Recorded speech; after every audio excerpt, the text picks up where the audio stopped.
Hey, how's it going, guys? It is Olivier, and today we are back with a new types of videos where I'll be reacting to a video that has caught my attention lately, which is called The Problem with Canada's Economy. If this type of content interests you, make sure to join the Noah family by subscribing to the channel and let me know which type of videos do you want me to react next. So let's get to it right now.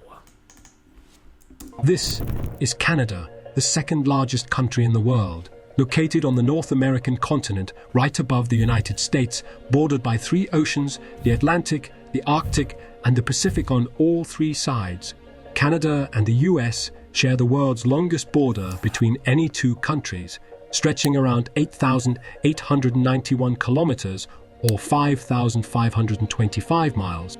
What is more fascinating about Canada's geography is that 80% of the entire Canadian population lives within just 100 miles of the United States border, and in fact, 50% of all Canadians live just south of this line. This is actually very interesting because when you take a look at the geography of Canada, which is the second largest country in the world, well, we can see clearly that most of its citizens live just in the south of the country, where even if we have a huge territory, we are not properly using it because in the north it is way too cold for many people, and it is why we'll see that in many regions, such as in many provinces such as Ontario and Quebec, they are pretty much overcrowded compared to the overall other side of Canada in the north. So let's continue with that. This province of Canada, Ontario, accounts for 38% of the Canadian GDP.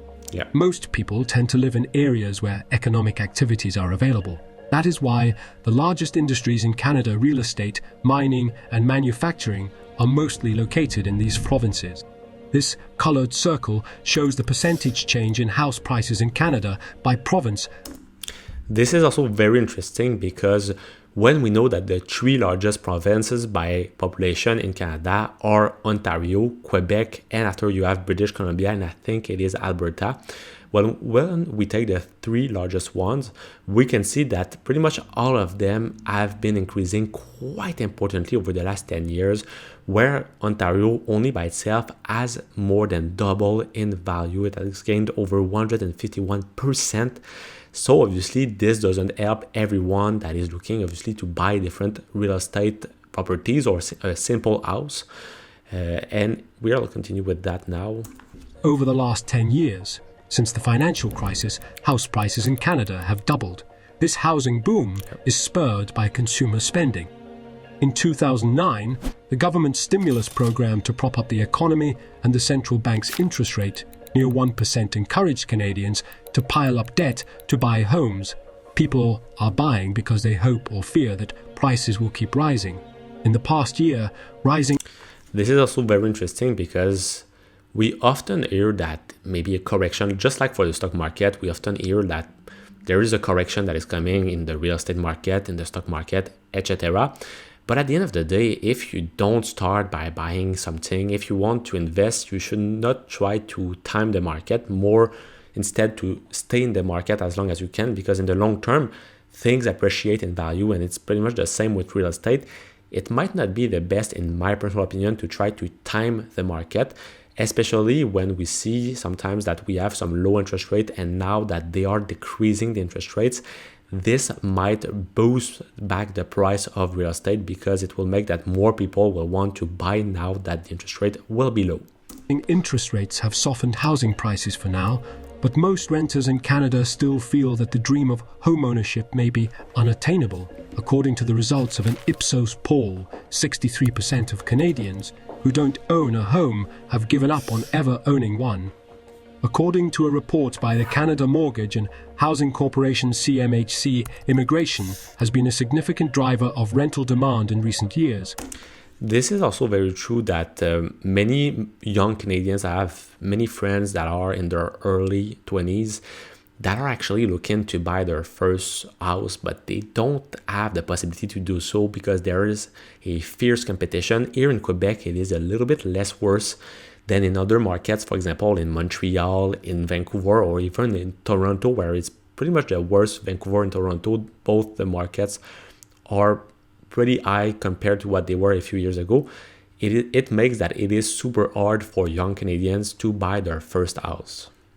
Many newcomers to Canada initially rent homes rather than purchasing, which helps to sustain demand for rental units.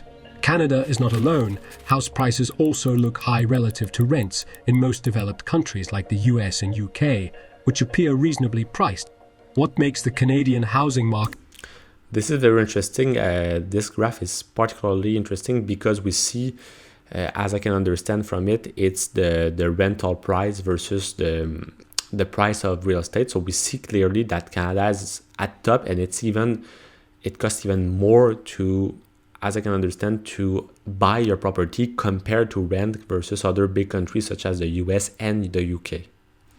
An outlier is its consumers, whose ability to borrow and spend may be nearing its limit.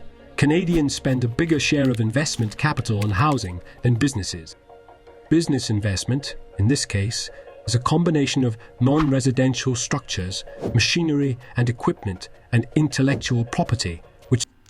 This is also important to see how people will manage their money, because obviously if you need to spend more on your mortgage, on your taxes, on your insurance, you will have less in your pocket at the end of the day to go outside and make different activities with your loved ones. For example, if you want to go to the cinema, or if you want to go watch a sports game, well, you might not have as much money as someone that will put less into their property or even into different rent. If you pay a rent, if you use a wide portion of your salary to pay the rent, it might not be the best place for you to live on. Which together add up to only 9.3% of GDP. On the other hand, strong growth in housing investment pushed Canada's net stock of residential assets up 18.9%, representing 22% of national wealth. In Canada, a large segment of people would rather spend money on housing than on a business. Who can blame them? It sounds like a great plan until you start to wonder where the jobs come from if there is no local investment. In the economy. This is also very important to understand that if people spend less in the economy, so they go out less, they don't spend as much in restaurants, because personally I've seen a difference before the pandemic and after the pandemic of people, for example, going to bars and going to the restaurants. It is because people have less money to invest, not to invest, but to invest in the economy and to go shops, because they need, for example, they have different debts to pay. So a car loan, they have sometimes their home to pay and stuff like that. And everything has cost now more than it did a few years ago, notably the grocery shopping. It costs way more, so it's harder for economy to flourish compared to another economy where people have more freedom with their money and they are not as debt as we are here in Canada. So it makes that they obviously have more money left to spend and grow the economy, and so there are more jobs created at the same time.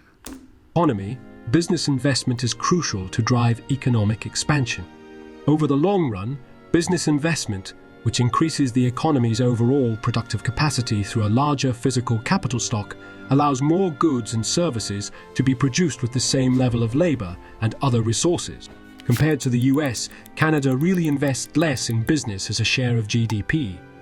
Business investment is made by both domestic and foreign individuals. Canada's lower level of domestic investment is filled by foreign direct investment, which is mostly done by the United States. In fact, Canadian enterprises rarely dazzle the world. A survey of 900 executives found that Canadians are more risk-averse than their cousins south of the border. This is a very interesting statistic also to see risk-averse. It means that people will take less risk compared, for example, to Americans, as we can understand with this survey. At a time of strain in Canada's partnership with America, it no longer seems acceptable that 6 of the 10 biggest companies by revenue on Fortune's a list of the world's largest are American or Chinese. While the top Canadian firm, Brookfield Asset Management, a finance manager, is ranked only 158. Some of the unique characteristics or traits of Canada's economy are influenced by the United States. Being a neighbor and having a close economic relationship with the United States, Canada has developed its economic policies and practices in response to the influence of its southern neighbor.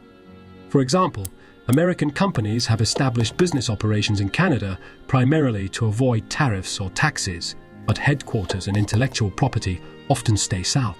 Many new and exciting startups in Canada are being acquired by foreign companies, especially American ones. This is partly because when small Canadian companies go public by selling shares on the stock market, they lose tax benefits. Therefore, these companies are... This is true, and also the fact that here we are way more taxed compared to the American. And when we take a look at the tax bracket, here we are one of the places in the world that is the most taxed. So with all what we've just seen, it is getting even harder for people because obviously we have all the, as we've talked with this video, there have been all the debt that has been accumulating for many Canadians over the last couple of years and decades. But there is also all the taxes problem where we are taxed a freaking lot. And honestly, it really reduces your purchasing power at the end of the day. More vulnerable to being acquired by larger foreign firms. All of this has made the economy less productive and innovative than America's. To put the difference in perspective, Canadians make around $60,000 per year on average, while their American counterparts make around $80,000. In other words, I hope at least that they've used the same currency to compare, but I think that it is in Canadian dollars, so we can see that there's still a $20,000 gap per year for the two neighbor countries. So it's probably going to explain it why later on. By traveling just a few hours south, incomes increase almost 33% on average. Americans work more hours than Canadians, about 3.5% more. While the average American worker produces $74 of value per hour, the average Canadian worker produces just $57 of value per hour. This is also super important. The productivity levels will directly impact also the health of an economy, because as productive as an economy can be, they obviously, for example, let's take an example with a company. If the company is able to make more money, they'll be able to pay you some better wages. So it's the same with the global economy. As much as the economy is able to perform well, as much as they'll be able and as much you'll be able to receive a great salary, which is why we can see that obviously the average annual income is higher in the States compared to Canada. What enables Americans to work not harder but rather smarter than Canadians? So what does contribute to the gap?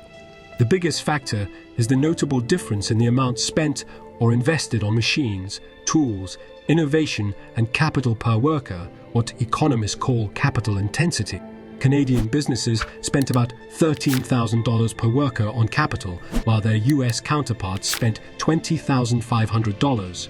Canada also spent very little on research and development among G7 countries. So you see, research and development is also very important, because it is why we've seen sometimes companies like Tesla that are being at the forefront of their competition, because they invest massively in research and development.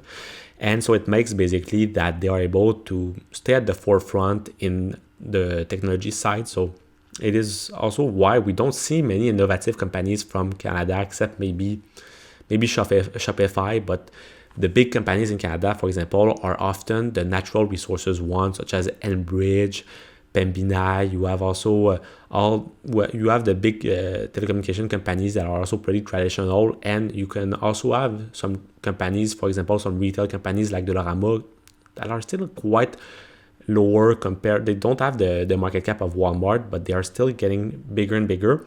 And maybe you have Couche-Tard as well, that must be probably among the companies in Canada that are generating among the largest revenue. But once again, it is very interesting to see this type of graph.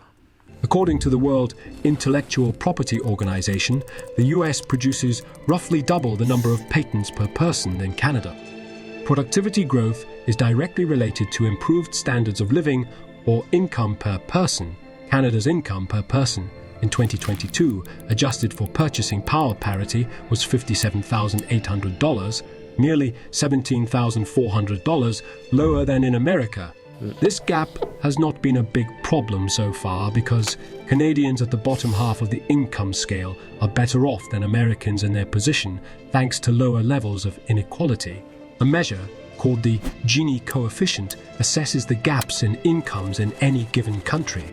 This is also very interesting because in the US, often it is considered as a country for riches. So people that have money are good in the US because they are not taxed as much, for example, as in Canada. But the advantage we have here, obviously, I kind of agree with this statement that it reduces the inequality between people that have less money, because people that have less money here might be able to not suffer as much as people as in the US, because there are kind of great social measures to help them.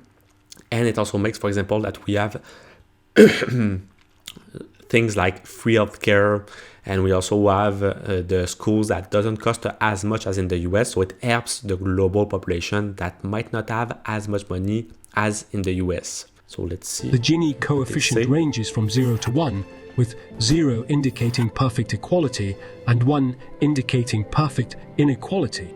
Over the last 42 years, the Gini coefficient in Canada has never risen beyond its US counterpart. Inequality in the US. And we can also see that the US is increasing while the Canadian Gini inequality index is decreasing, which is, we could say, some good news in a certain way.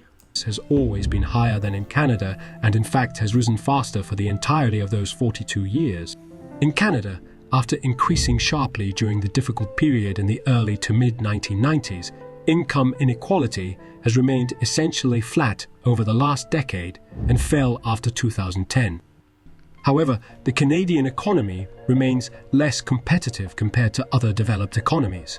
According to the IMD World Competitiveness Ranking, Canada ranks 14th out of 63 countries, its worst performance in the annual survey's history, which dates back to 1997.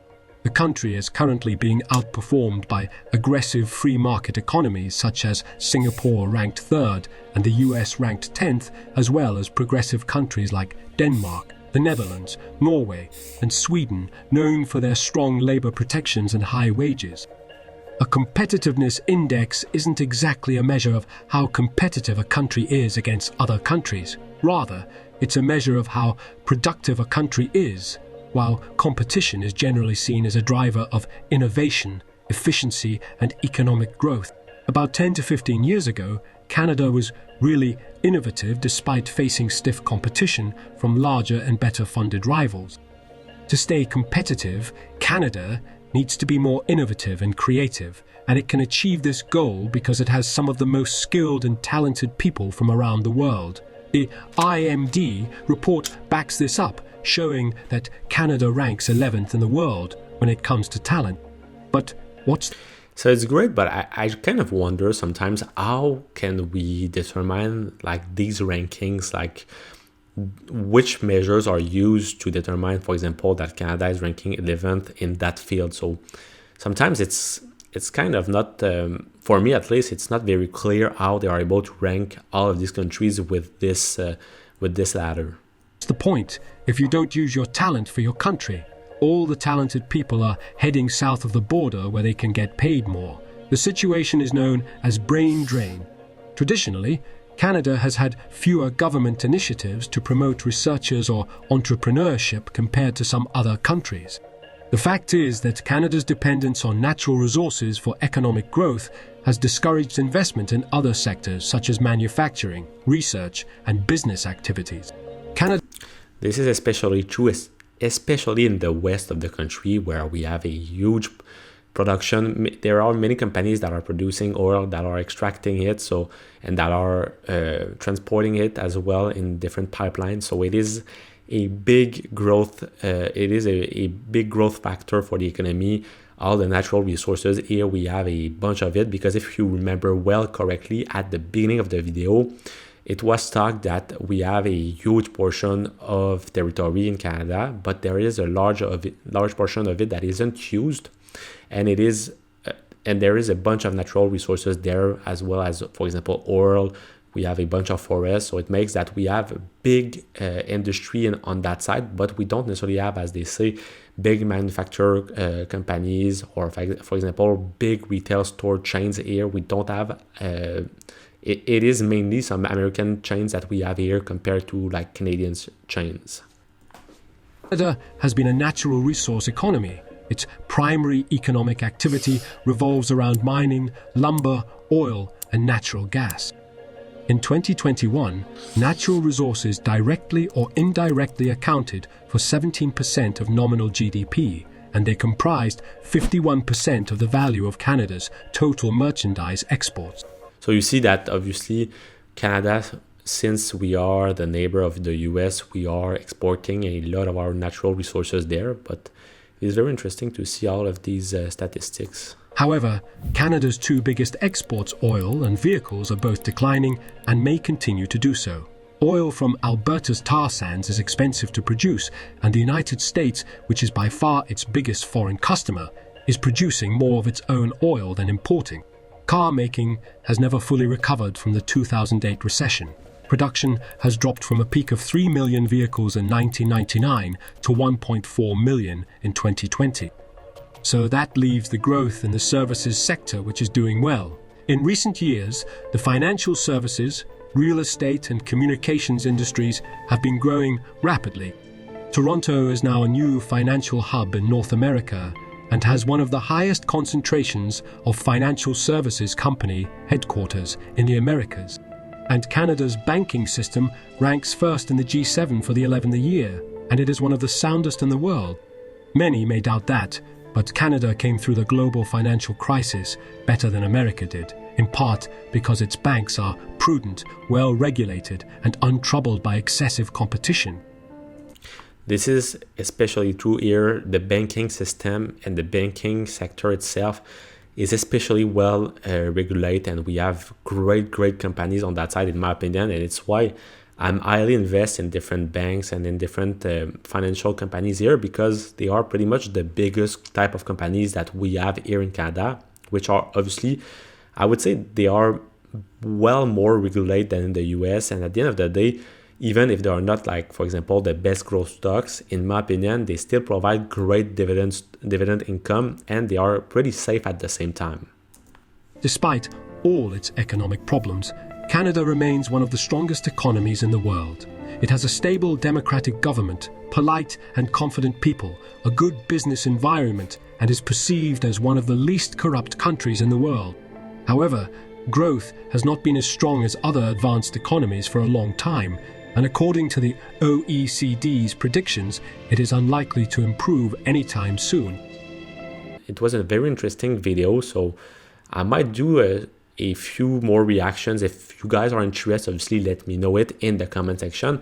And for everyone that is new on the channel, make sure to join the Nord family by subscribing to the channel if this type of content interests you, as well as other personal finance content. But now on your side, if you're looking to find what is my personal investment strategy for the rest of 2024, well, check out the video that's going to be right over here, and I will see you soon. Peace.